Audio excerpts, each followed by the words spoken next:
Hoje tem jogo do Botafogo contra o Ipiranga, jogo decisivo, né? Valendo classificação para as oitavas de final pela Copa do Brasil. E o Botafogo tem desfalque na lista dos relacionados. Gabriel Pires, você aí já deve saber, mas a gente vai falar um pouquinho mais sobre isso e a gente vai falar também sobre a noite anterior da Copa do Brasil. Tá pegando fogo a Copa do Brasil, meus camaradas. A gente tem bastante coisa para falar aqui. É, então, já vou pedir para você deixar o seu like aí, né? Já vai deixando o seu like enquanto eu toco a vinheta aqui. E se inscreva também na Rádio Botafogo se você ainda não tiver inscrito.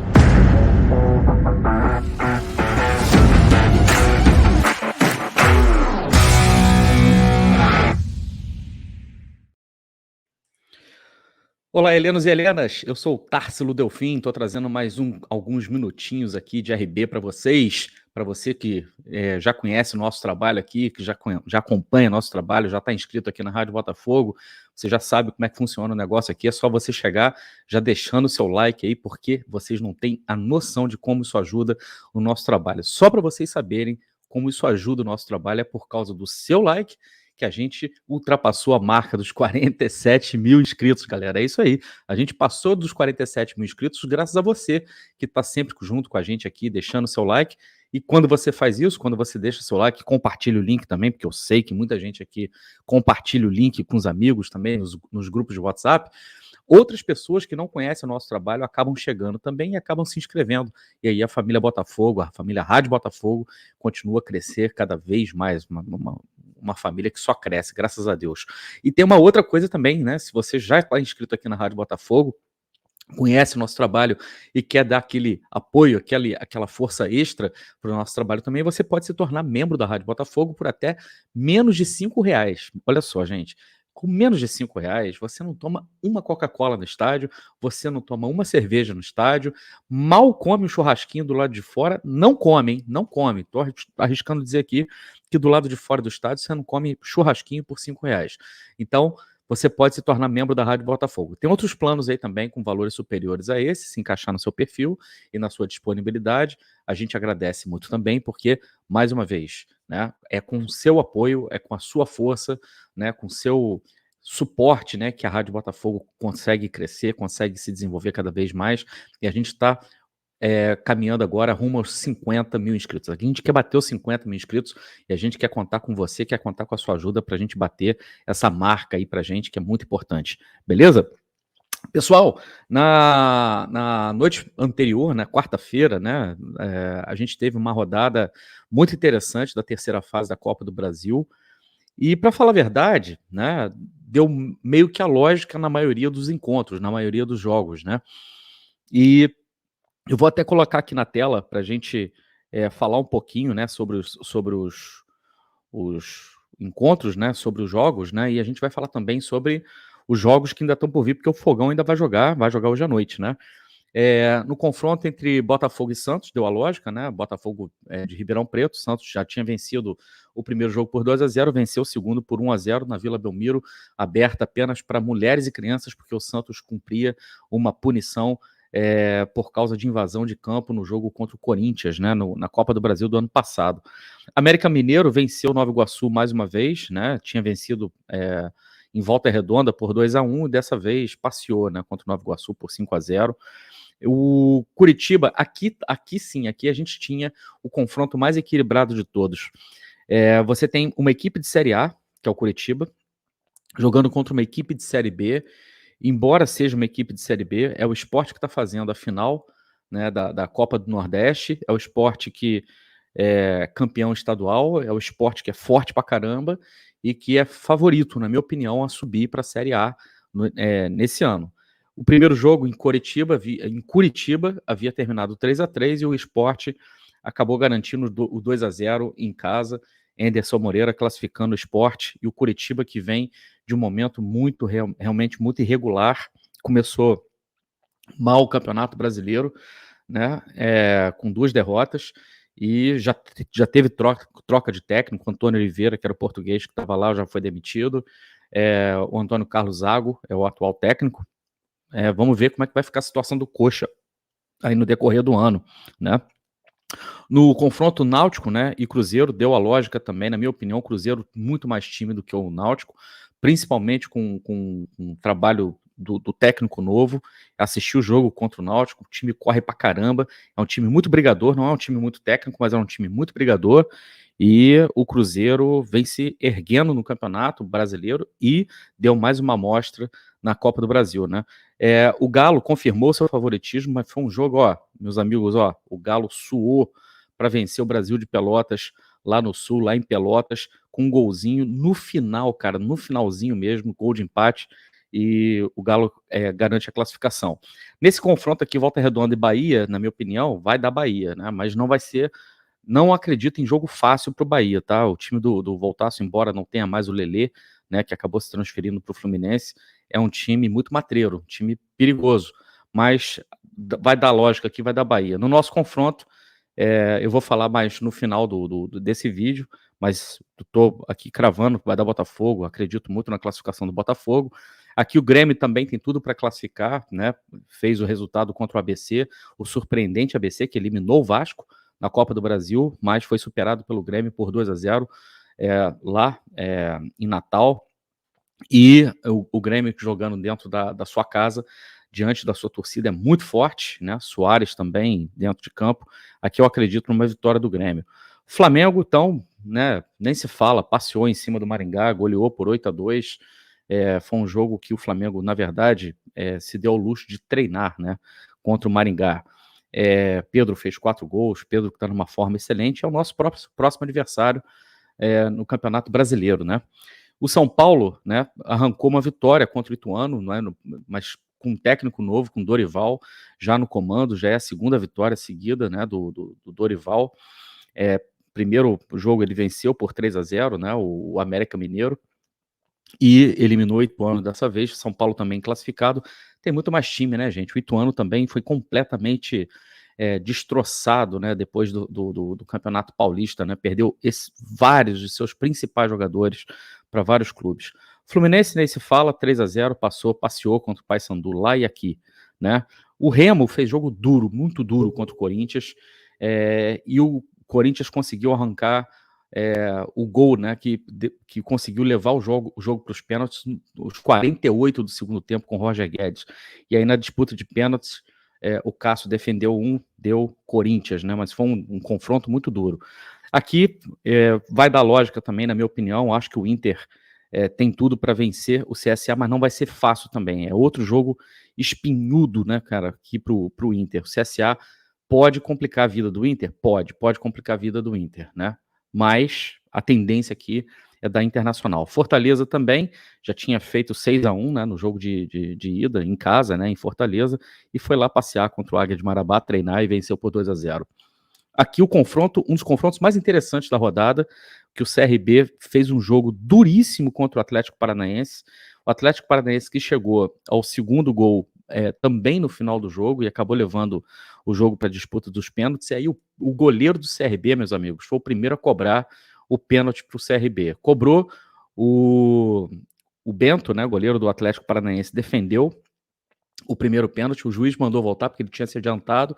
O goleiro do CRB cobrou de novo do mesmo jeito, o Bento defendeu do mesmo jeito e o CRB acaba sendo eliminado dessa forma. Palmeiras também não precisou suar muito para vencer o Tombense, jogou inclusive com um time bem alternativo no segundo jogo, empatou com a Tombense e está classificado. Então, meus amigos, o que eu quero dizer? A Copa do Brasil está funilando. Nesse momento, a gente está partindo para um campeonato onde a gente vai ter somente as equipes principais, praticamente, do Brasil, tirando aí o Coritiba, que foi eliminado, né, para o Sport, que é a equipe de Série A, mas a maioria esmagadora das equipes na próxima fase, nas oitavas de final, já são equipes da Série A. E aí eu quero trazer um dado para vocês que é muito interessante. Uma consultoria, né, chamada, deixa eu ver se eu pego o nome aqui, a Pluriconsultoria, fez um ranking das equipes mais valiosas da América do Sul. E eu vou colocar aqui, eu vou dizer para vocês aqui as 15 equipes mais valiosas da América do Sul. Em primeiro, né, o Flamengo, mais valiosa, assim, o valor de seus jogadores, né, valor de direitos econômicos, tal, não tem a ver com o valor que é pago de salário, tá? Não tem a ver com isso. É o valor dos atletas, né, dos ativos do clube. O Flamengo está no topo da lista com 161,7 milhões de euros, depois vem o Palmeiras com 133,6 e o Atlético Mineiro em seguida em terceiro com 117,3. Aí vem o River Plate da Argentina com 97,7, o Corinthians vem depois do River com 89,5, eu estou falando em milhões de euros, tá? Isso é tudo milhões de euros. Depois do Corinthians é que vem o Boca, com 85,2. Aí vem São Paulo, Santos, São Paulo com 82,78, Santos com 80,25, Red Bull Bragantino, que já está eliminado da Copa do Brasil, tá? Foi eliminado inclusive pelo Ipiranga, adversário do Botafogo, com um valor, né, de 79,30. Depois Atlético Paranaense com 76,3, o Botafogo, né, em 12º, depois do Atlético Paranaense, com 65,95, esse é o valor do elenco do Botafogo. Depois do Botafogo, o Fluminense, com 56,7, depois do Fluminense, o Internacional, com 55,6, e aí sim, depois vem o Racing, né, o terceiro clube da Argentina, com 42,9, e depois do Racing, o Fortaleza, com 39,05. Esses dados aqui podem estar levemente desatualizados, porque o Corinthians, o Bahia, né, no momento que essa consultoria foi fechada, o Bahia ainda estava ativo no mercado, fazendo muitas contratações. O Bahia foi uma das equipes que mais gastou dinheiro. Vasco, idem, também ainda fazendo contratações. É normal que Vasco, Bahia não figurem, né, nessa lista aqui, embora eu já acho que se uma nova pesquisa for feita, você vai ver Vasco e Bahia aparecendo, né, nessa lista, mas o que eu quero chamar a atenção de vocês é para o seguinte: dessas equipes todas que se classificaram para a Copa do Brasil, tá, na próxima fase, de todas essas equipes que se classificaram, não estão nesse ranking aí o Cruzeiro, o América Mineiro, o Sport, né, inclusive por estar na segunda divisão, inclusive o Bahia, mas eu já detalhei a questão do Bahia aqui, o Grêmio, né, que eu acho surpreendente, o Grêmio também não está nessa lista, né, principalmente com alguns jogadores que o Grêmio contratou, mas tem a questão do Grêmio, desculpa, gente, a questão do Grêmio é que deve ter muitos jogadores vindo da base, né, por isso que provavelmente não aparece. E é isso, então é Grêmio, Cruzeiro, Bahia. Deixa eu ver o que mais aqui. Grêmio, Cruzeiro, Bahia e Sport. São apenas esses 4 clubes que não figuram nesse ranking aqui dos clubes mais valiosos, né, com seus elencos mais valiosos, que estão classificados para a segunda fase, para as oitavas de final, na verdade, da Copa do Brasil. O que isso quer dizer?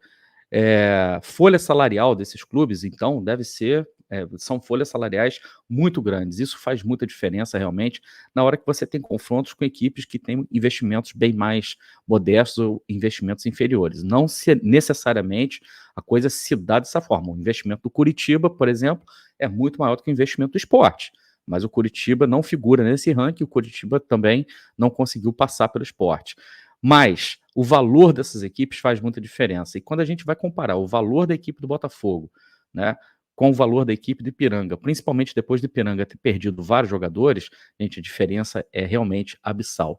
Então, você deve estar pensando aí nesse momento, o Botafogo tem a obrigação de passar. É quase isso, tá? O Botafogo tem que passar, e o Botafogo, com o elenco do jeito que tem, pelo valor do elenco que tem, mesmo que leve o time reserva, time alternativo para o jogo contra o Ipiranga, ainda assim o Botafogo precisa fazer o dever de casa, já inclusive que está com a vantagem de 2-0, né, no placar. Então o Botafogo, mais um motivo inclusive para o Botafogo fazer uso desse elenco que é caro, né, esse elenco do Botafogo é muito caro, e a gente ainda nem está disputando uma Libertadores ainda.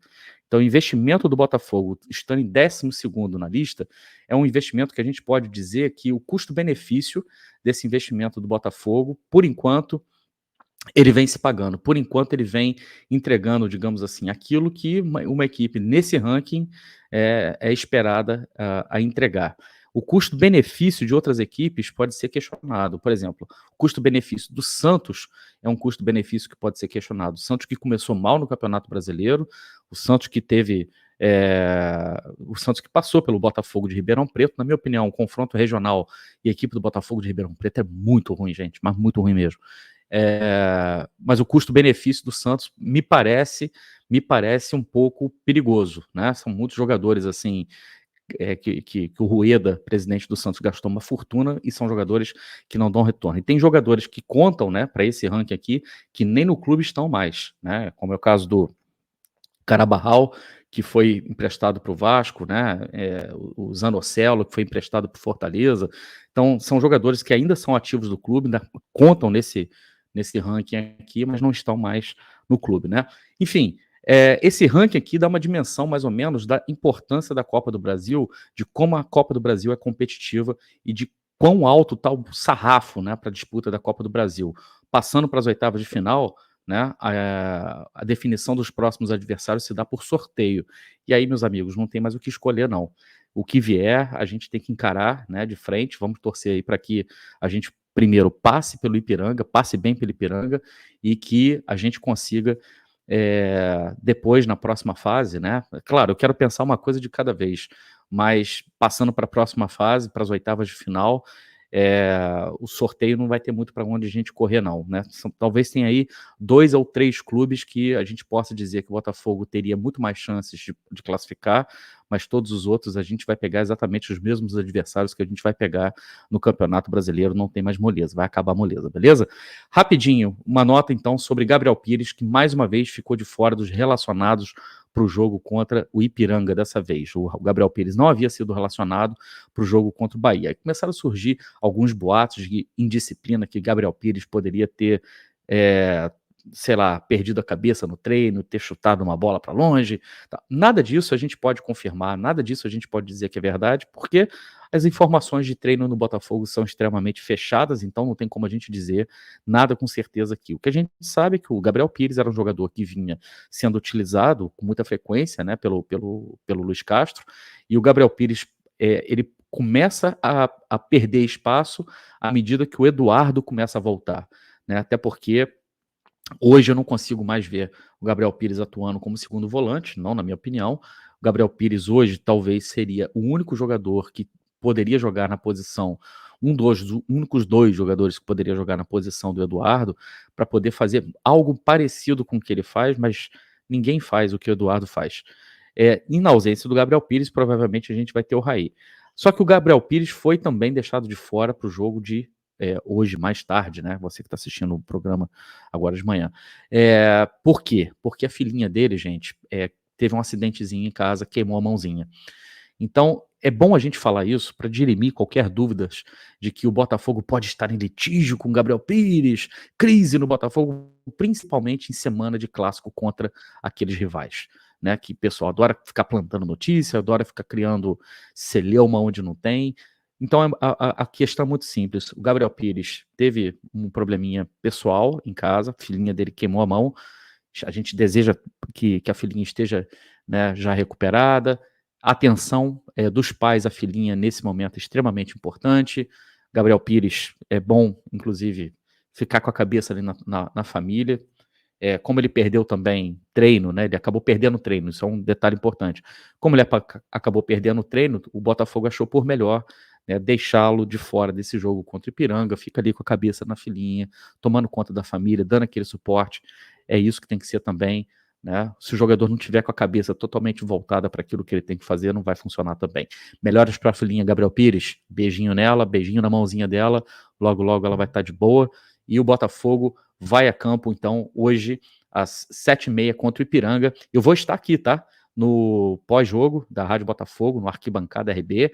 Conto com a sua presença, conto com a sua presença, digníssima presença, para a gente bater aquele papo, para a gente resenhar, se Deus quiser, falando de uma vitória do Fogão hoje à noite contra o Ipiranga para garantir a classificação, tá bom? Eu volto a qualquer momento com mais alguns minutinhos de RB.